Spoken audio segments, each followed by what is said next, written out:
ছাত্ররা ঘন্টু তো ভালোই অঙ্ক করলো। আমি আজকে তোমাদের অন্য একটা বিষয় পড়াবো। তোমাদের এখন থেকে কিছু কিছু শরীর খারাপের কথা জেনে রাখা ভালো। তো মন দিয়ে শুনবে।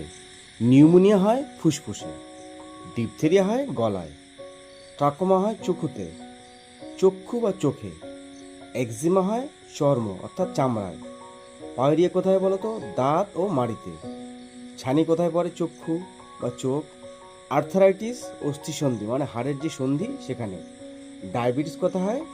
অগ্নাশয়ে, ম্যালেরিয়াটা কোথায় হয়? প্লিহা, হিমোফিলিয়া বা রক্তাল্পতা আমরা বলি, হিমোফিলিয়া কোথায় হয়? রক্তে, টাইফয়েড কোথায় হয়? ক্ষুদ্রান্তে, আর যক্ষা কোথায় হয়? এটাও ফুসফুসে, রিকেট হয় অস্থিতে আর কি হাড়গুলো বাঁকা হয়ে যায়, বৃহদন্ত্রে কি হয়? কোলাইটিস, জন্ডিস হয় যকৃতে বা লিভারে, মেনিনজাইটিস কোথায় হয়? মস্তিষ্ক এবং সুষুম্না কাণ্ডে। তাহলে বেরি কোথায় হয় বলো তো? বুঝতে পেরেছি তোমরা জানো না। স্নায়ুতন্ত্রে বা নার্ভাস সিস্টেমে। প্লিউরিসি কোথায় হয়? বৃক্ষপ্রাচীর বা বুকে। গলগণ্ড কোথায় হয়? থাইরয়েড গ্রন্থিতে।